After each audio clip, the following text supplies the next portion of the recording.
Lalu kemudian Wali Songo, ulama-ulama yang datang ke Indonesia ingin menyempurnakan Islam itu. Islam yang sudah masuk ke Indonesia. Tapi penyempurnaan Islam itu tidak pernah berhasil sampai hari ini. Gaji kamu. Tuman. Kerja banyak orang kerja benar. Gagak kamu kerja benar. Pitak ke matamu.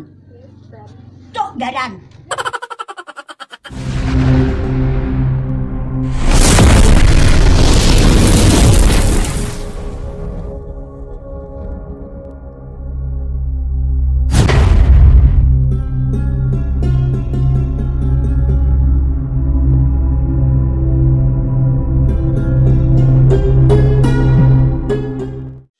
Silahkan kalau mau ceramah kemana-mana sesuai dengan akidahmu, silahkan. Tapi jangan pernah mengkafir-kafirkan, membid'ah-bid'ahkan ajaran kita Ahlus Sunnah wal Jamaah. Ingat, Ahlus Sunnah wal Jamaah, An-Nahdiyah Nahdlatul Ulama, ini orangnya jutaan, sudah mayoritas seluruh Indonesia. Tapi ajaran panjenengan itu masih minoritas di Indonesia. Lama-kelamaan di TV Rojar, TV dan lain sebagainya membid'ah-bid'ahkan kami diam. Ingat, sekali masih itu diteruskan, kami akan bersatu seluruh ulama Ahlus Sunnah wal Jamaah, Nahdlatul Ulama, bisa menggempur aliran itu, bisa mengusir Wahabi dari Indonesia. Itu akan sangat dan mungkin bisa kita usir dari Indonesia. Ingat, silakan kalian mengkaji apapun, silakan. Sesuai dengan akidahmu, silahkan. Jangan sirik-sirikkan orang yang berziarah kubur. الوهابية تعني اللامنهجية، تعني السلف المزيف، تعني صد الناس عن السلف الحقيقي الذي هو المذاهب الأربعة لسلف مزيف، تعني وضع نظارة ابن تيمية وحده لا شريك له لفهم الدين بأصوله وفروعه. الوهابية تعني انقطاع الإسناد، إذ لا إسناد لهم إلى النبي عليه الصلاة والسلام على طريقتهم تلك. الوهابية تعني فقد النور من الوجوه. الوهابية تعني عدم الأدب مع الله تعالى ومع رسوله عليه الصلاة والسلام ثم مع أولياء الله. الوهابية تعني أن تكون في فتنة مع المسلمين، أن تكون مصدر شقاق حيثما حللت أو ارتحلت، فهذه هي الوهابية. نسأل الله تعالى أن يتوب على من تورط فيها. Ajaran Wahabi itu adalah pintu masuk terorisme. Wahabi bukan terorisme, bukan. Wahabi bukan terorisme, tapi pintu masuk. Kalau udah Wahabi, ini musyrik, ini bid'ah, ini nggak boleh, ini sesat, ini dolal, ini kafir. Itu langsung satu langkah lagi, satu step lagi, sudah halal darahnya, boleh dibunuh, boleh di. Jadi pintu masuk terorisme adalah Wahabi dan Salafi. Dan saya sedang menggunakan jas kebanggaan saya, jas Ansor. Saya ingin merespons video yang sedang rame, isu yang sedang beredar. Katanya Ansor, Banser membubarkan pengajian Rija Syafiq Basalamah. Perlu diketahui, ini mukanya dulu, mukanya nih. Oke, cukup ya. Perlu diketahui bahwa dia adalah ideolog Wahabi. Satu kali lagi saya katakan, dia adalah ideolog Wahabi. Perlu dipahami ya, NU itu lahir karena merespons gerakan Wahabi di Hijaz pada saat itu, 1926. NU merespons gerakan mereka yang ribuan kilometer jauh dari Indonesia. Karena mereka bahkan ingin membongkar makam baginda Nabi. Dan satu lagi catatan. Teroris-teroris dari Republik ini ketika diperiksa ideologinya, yaitu ideologi Salafi Wahabi. Ini loh berbahaya. Orang-orang awam di dalam agama mungkin ya nggak apa-apa dong, mereka sedang mengadakan pengajian, kenapa Anda repot? Gini, mafsadatnya akan lebih parah, akan lebih besar bila mereka tetap dibiarkan menanamkan pahamnya, ideologinya di Republik ini. Bukan sekarang, 10 tahun ke depan, 20 tahun ke depan. Dan sekarang mulai dirasakan oleh masyarakat Nahdiyin khususnya, karena mayoritas masyarakat di Indonesia adalah penganut Islam Ahlus Sunnah wal Jamaah Nahdiyah. Maka bila hadir mereka, tiba-tiba mengharamkan, tiba-tiba membid'ahkan sesuatu yang selalu kita lakukan dan disandarkan pada dalil yang kuat, tapi mereka seenaknya bid'ahkan, mensyirik-syirikan dan lain sebagainya. Ini impact dari ceramah-ceramah mereka yang mengganggu kita. Makanya bila mereka dibiarkan, ini mafsadatnya akan lebih parah.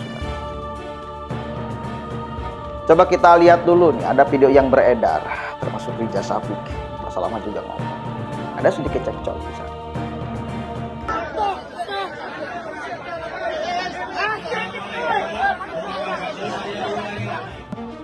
Pengajian Ustadz Syafiq Riza Basalamah di Masjid As-Salam Purimas, Gunung Anyar, Kota Surabaya terpaksa dibubarkan Garekap Pemuda Ansor pada Kamis 22 Februari kemarin.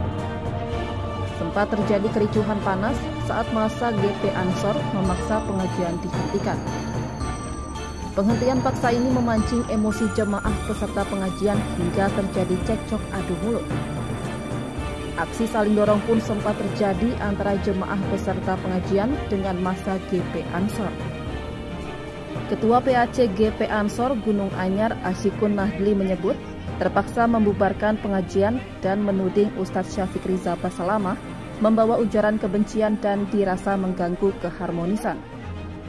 Dia menyebut kejadian ini bermula ketika pihaknya mengirim surat penolakan digelarnya kajian Syafiq ke pengurus Masjid As-Salam Purimas dengan beberapa alasan. GP Ansor dan Takmid Masjid kemudian melakukan mediasi di fasilitasi Polsek Gunung Anyar. Asyikun mengklaim semua pihak sepakat pengajian dibatalkan. Namun kesepakatan itu dilanggar dan acara tetap dilaksanakan. Kondisi ini kemudian memicu massa GP Ansor membubarkan paksa pengajian hingga terjadi kericuhan.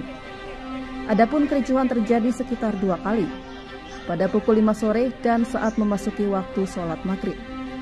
Sementara itu Ustadz Syafiq buka suara atas insiden pembubaran pengajiannya di Surabaya. Dia meminta para jemaah untuk tetap bersemangat. Assalamualaikum warahmatullahi wabarakatuh. Jamaah rahimakumullah, buat teman-teman yang udah hadir di Masjid As-Salam ya. Ana berangkat tadi jam 1, udah nyampe sebelum maghrib dengan harapan bisa isi kajian. Tapi ternyata takdir Allah berkata lain. Maka Ana mohon maaf atas ketidaknyamanan ini buat teman-teman semuanya. Tapi yang jelas langkah antum ke rumah Allah, capek, lelah, dan detik-detik yang antum luangkan untuk hadir di kajian itu akan ditulis pahala buat antum insya Allah.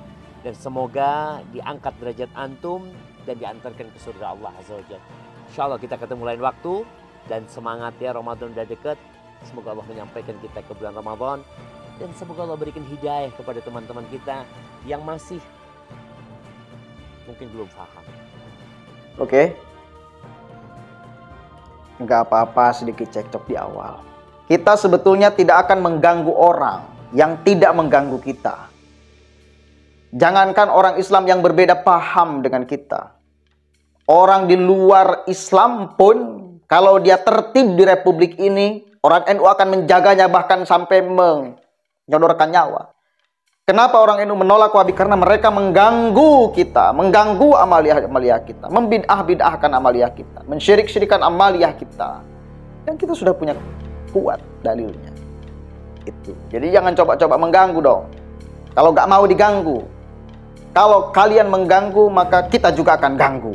Seberapa kuat gangguan kalian, dan kita akan beradu kuat gangguan. Kalau memang ingin seperti itu.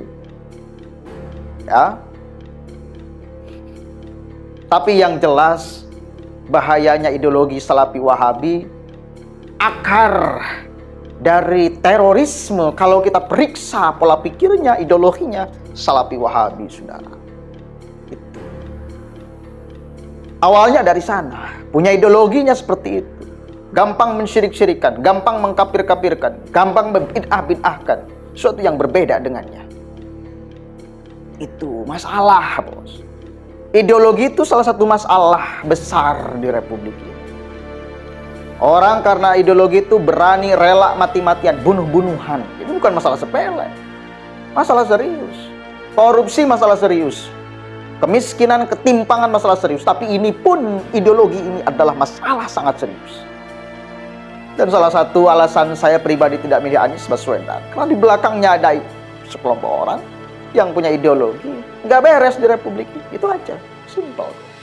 Karena bagi saya, itu masalah besar. Ideologi itu masalah besar. Abu Bakar Ba'asyir, dia berani membunuh orang gara-gara punya ideologi yang keliru, yang salah. Mati, bos. Tega dia membunuh saudara seimannya karena itu punya ideologi yang salah. Nah, ini bukan masalah ecek-ecek ideologi. Coba kita baca nih keterangan dari Ansor. Apa sih sebetulnya yang terjadi? Ternyata mereka melanggar kesepakatan, melanggar perjanjian, lain sebagainya. Ansor Surabaya bantah bubarkan pengajian Rija Basalamah. Ini penjelasannya. GP Ansor Surabaya menegaskan pihaknya tak membubarkan pengajian yang mengundang Ustadz Rija Syafiq Basalamah. Namun, kericuhan dan kegiatan ini terjadi lantaran adanya pelanggaran kesepakatan antara panitia pengajian dengan GP Ansor. Diketahui, kericuhan terjadi di Masjid As-Salam, Purimas, Gunung Anyar, Surabaya. Kericuhan ini terjadi antara GP Ansor Surabaya dengan panitia penyelenggara pengajian Ustadz Syafiq Rija Basalamah. Kericuhan tersebut diduga akibat pelanggaran kesepakatan antara GP Ansor dengan panitia penyelenggara pengajian. Sekretaris Gerakan Pemuda Ansor Surabaya, Rijam Syafiq, mengatakan niat awal pihaknya datang ke Masjid As-Salam untuk mengawal kesepakatan yang sudah dibuat sebelumnya. Kami punya itikat baik, menaati kesepakatan dengan pihak panitia dan penyelenggara. Kesepakatan yang dimediasi oleh Polsek dan disaksikan oleh Dan Ramil serta Camat. Sudah jelas isinya. Tidak menghadirkan Ustadz Syafiq Rija Basalamah. Jadi sebelumnya sudah ada perjanjian, kesepakatan dengan Polsek, dengan Dandim, dengan Camat, tidak menghadirkan Rija Syafiq Basalamah. Gini loh, salah satu upaya untuk membendung arus ideologi mereka nyusup kepada orang-orang awam, membuat gaduh, membuat kisruh, membuat pola pikir masyarakat Indonesia itu tidak benar. Ya salah satunya dengan kayak gini, supaya orang paham. Dan orang pasti bakal bertanya-tanya, kenapa sih Ansor sampai berani membubarkan kayak gini? Apakah ada alasan sangat ideologis atau hanya sebatas eksistensi semata? Orang pasti akan bertanya-tanya. Biarkan pertanyaan itu mengendap di pikiran masyarakat dan dia pasti akan bisa menjawab secara sendirinya nanti di kemudian hari. Kalau tidak seperti ini kan, maka bagaimana caranya kita bisa menerangkan kepada mereka, kepada masyarakat, bahwa orang-orang seperti Rija Syafiq Basalamah ini bermasalah, punya ideologi yang berpotensi memecah belah persatuan kita, memecah belah anak bangsa dengan ceramah-ceramahnya, ideologi-ideologinya yang memang membuat retak kita. Segala sesuatu yang beda dengannya dibid'ah-bid'ahkan, disyirik-syirikan. Seolah mereka yang paham hadis, paling paham hadis. Orang lain tidak punya paham hadis. Padahal kalau kita cek seberapa kuat mereka punya pemahaman, biasa aja ternyata. Tapi ya ketika orang awam yang menerimanya, ya diterima aja. Nggak paham bahwa kemudian ada perbandingan yang lain dalam masalah ilmu agama. Nah ini pentingnya. Biarkan masyarakat supaya bertanya-tanya. Dan dari dulu masyarakat itu akrab dengan NU. Tentu ujung-ujungnya pilihannya, oh yang ngerti. Saya tidak ada masalah dengan NU. Biasa tradisi kita juga NU. Ini mereka yang membidah-bidahkan tradisi kita, tahlilan, muludan, segala macam, dibidah-bidahkan, disyirik-syirikan. Oh berarti mereka yang bermasalah. Ujung-ujungnya kan kayak gitu. Supaya masyarakat punya filter, itu aja. Kalau tidak punya filter secara sendirinya, harus dikasih filternya, kan gitu. Kalau ceramah di depan kita akan tertawa. Kalau ceramah di depan masyarakat awam, lalu diyakini, diimani, ujung-ujungnya apa? Bermasalah tuh dengan keluarganya, dengan tetangganya, dengan saudaranya yang melakukan tahlilan, yang melakukan ziarah kubur, yang melakukan selawatan dan lain sebagainya. Ini loh berbahaya. Padahal baik, tahlilan baik, sholawatan baik, berjanjian baik, maulidan baik, tiba-tiba dituduh bid'ah. Nah ini loh maksudnya. Makanya efeknya jangka panjang sebenarnya bila mereka dibiarkan tetap menyebarkan ideologi kelirunya di Republik ini. Jadi ini jelas bukan pembubaran pengajian ya. Kita sudah bersepakat bersama dengan penyelenggara, dimediasi oleh Polsek, juga disaksikan dan Ramil dan Camat, sehingga kami hanya ingin keputusan yang dibuat bersama bisa dilaksanakan bersama. Itu kata Rijam ya. Sebelumnya kericuan terjadi di Masjid As-Salam. Oke lah, cukup ya. Jadi intinya udah ada kesepakatan dengan pihak panitia, disaksikan dengan Kapolsek, disaksikan dengan Dan Ramil, ada Camat pula. Tidak akan menghadirkan Riza Syafiq Basalamah yang punya ideologi Wahabisme di Republik ini. Tapi tetap pengajian digelar, padahal kesepakatan udah ada. Makanya yang harus menanggung konsekuensi. Dan kita harus dukung gerakan-gerakan pemuda Ansor yang kemudian seperti ini. Ya, di samping ceramah-ceramah juga, hati-hati dengan orang yang suka membid'ah-bid'ahkan, syirik-syirikan, khurafat-khurafatkan. Tapi gerakan nyata di lapangan pun demi mencegah arus ideologi yang mengalir deras ke masyarakat, ya, apapun itu, segala cara harus dilakukan daripada ujung-ujungnya masyarakat yang kena, ya, itu yang kemudian dipikirkan. Assalamualaikum warahmatullahi wabarakatuh.